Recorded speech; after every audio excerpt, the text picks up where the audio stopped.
Hello, freaks, geeks, nerds, and basement dwellers. Welcome to the Nerd Zone. I'm Scruffy, and this is Scruffy Tales.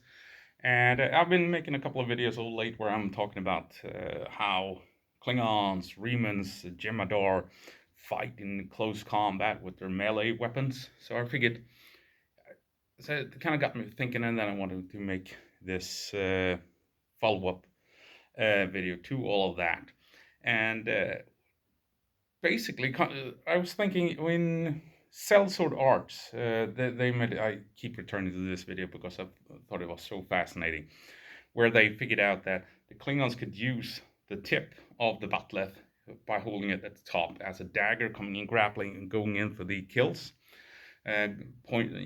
aiming kills. And I think the Jem'hadar can do the same thing. They have a short, compact disruptor with a bayonet. And in the show, we see them grabbing the buttstock and the weapon and then going like this, pressing it home like so into the target. But I think that if they hold it by the pistol grip and they have this short weapon with the short bayonet, they too, maybe the buttstock is in the way, come to think of it, might be an issue, that they might also use that weapon to do aim strikes at the neck. Maybe. The Remans, they have a longer disruptor rifle with two bayonets on top. Might be more of an issue using that in that same way when you come in grabbing someone trying to stab them.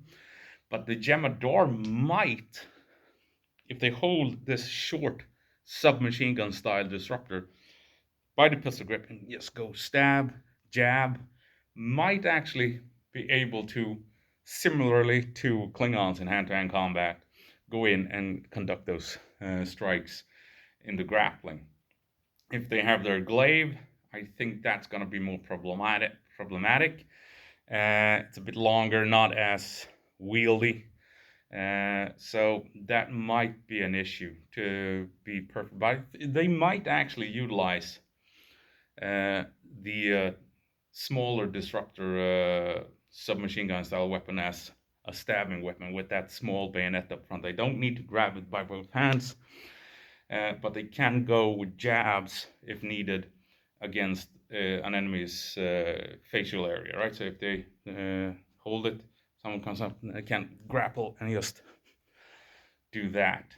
I think that works actually. Jem'hadar, yeah, so Remans, they have their rifle that they can utilize when it's time to get up close and personal. They can use it to parry, block, and do the bayonet strikes. I think that works. The Klingons, they go from pistol to bladed weapon, mek'leth, keroleth, daktag, or the bat'leth. So when they discard that pistol, they're in their A game, and you're gonna struggle against them. They're gonna bring down everyone. Jem'hadar and the Remans,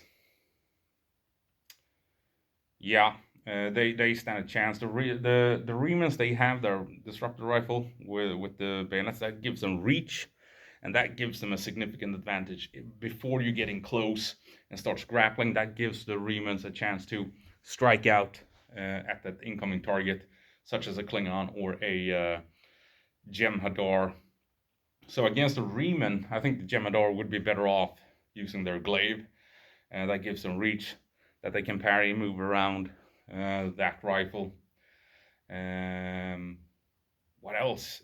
This is just on the fly because I started thinking about the Jem'hadar and that short compact weapon being able to stab and maybe being able to use it in the grappling, finding chinks in the armor and what have you.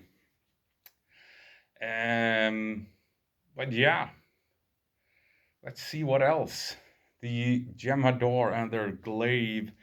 In the show, they hold it wide because they wanted a Jem'hadar version of the bat'leth, I'm assuming. So they're using it like this.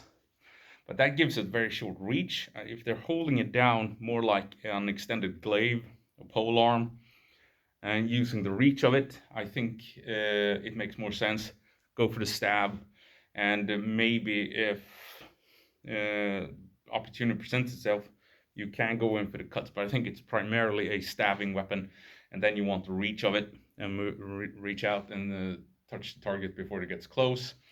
So the Jem'hadar would need that weapon if it comes down to grappling with the Remans to have an advantage.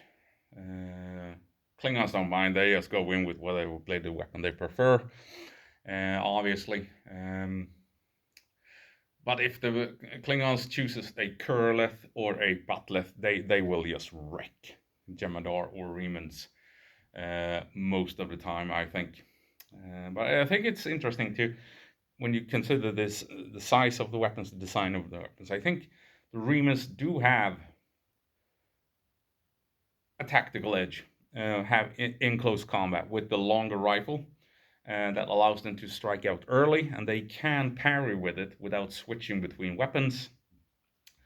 Jem'hadar, short weapon, they can get in close, and when they're in close, they can utilize it, but they need to get past Batleths, they need to get past the Reman or the Disruptor rifles to utilize it, and it's difficult to parry with such a short weapon. So the Jem'hadar, relying on Disruptors, they're in trouble. They need that glaive once weapons are disabled, and as we've talked about, weapons can and will be disabled in Star Trek, mainly as a plot device to allow you to have cool sword fights.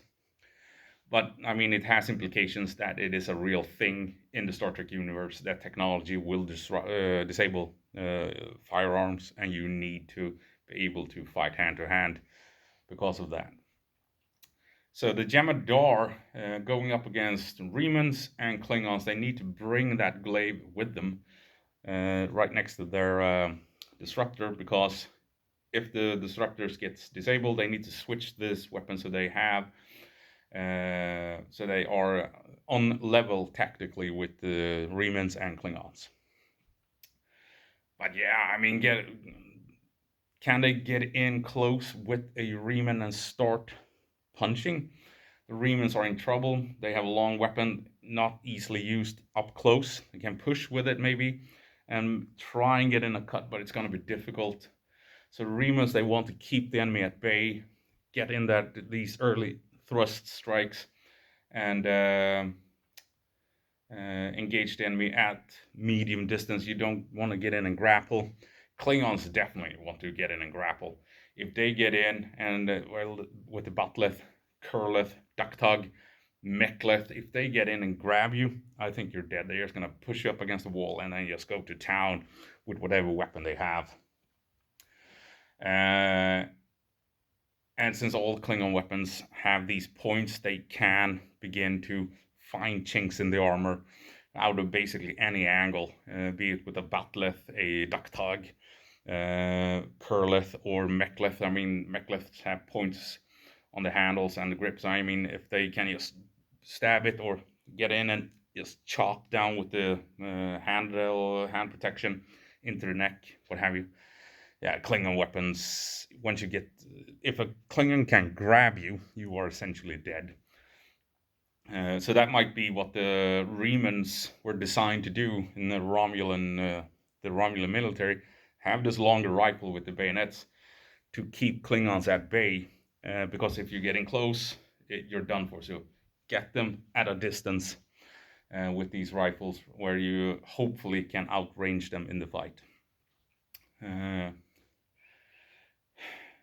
Do I have anything else that actually makes sense? This is completely on the fly. I didn't really prepare anything. The thought just struck my mind. Hey, these compact Jem'hadar weapons, can they punch with them with the small dagger-like bayonets?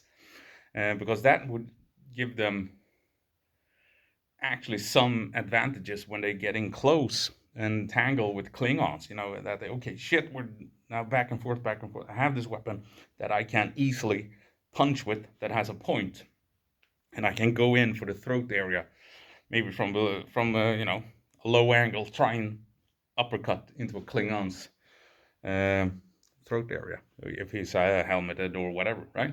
Doesn't that make sense? Sorry. So if you begin to grapple with the Klingon, the Jem'hadar has this short, compact weapon with that short dagger, knife-like bayonet, and he just goes, tries to get into the throat neck area of that Klingon. That might actually be a viable tactic for the Jem'hadar to overcome Klingons in hand-to-hand combat. So yeah, it's interesting thinking about these things, how Klingons use their weapons in combat, the Jem'hadar and the Remans. Remans, they use a rifle with bayonets. That's kind of very traditional, how you use them in modern usage in on Earth, in our real world. But when you take a look at the design of the Jem'hadar, then you start thinking, maybe you can use that in various ways. That is not how you use our assault rifles with bayonets. So if they have a short compact weapon, almost pistol-like, start jabbing with it when it gets in close. And if you're really up against the wall, maybe you can start trying to try and push it up into the armpit of the enemy, maybe. Or wherever, try and come down into the thighs, or something. I think yeah. It's interesting trying to explore these various attack vectors with these weapons. I mean, a Butlev is very versatile. You can use it like a modern assault rifle with the bayonet, with the thrust, buttstock strike, and the cut, and the magazine strike, right? So boom, boom, boom, boom. That's how you use a modern assault rifle with the bayonet, with the thrust, buttstock, cut, magazine strike. Now imagine the Butlev and its curve with the point, back end, the cut with that small prong, and then the extended handguard instead of a magazine. Works like a charm. And like we've pointed out, others have pointed out, grab it at the top, use those two prongs, and you can go in for aimed strikes like a dagger. You can parry with it and go straight for various strikes. You can, if you hold it like this, parry this way, punch out, and then goes. It's a very versatile weapon, which makes it really interesting. And yeah, I think we need to think about this a bit more and not just wing it. Just really try and imagine what you can do with the Jem'hadar weapons, and maybe we can come up with some cool features with the Reman fighting style as well. You never know. Anyway, that's gonna have to be it. A long rant about absolutely nothing, completely on the fly, and I have no clue what I'm talking about. Anyway, that's gonna be it. See you around. Bye.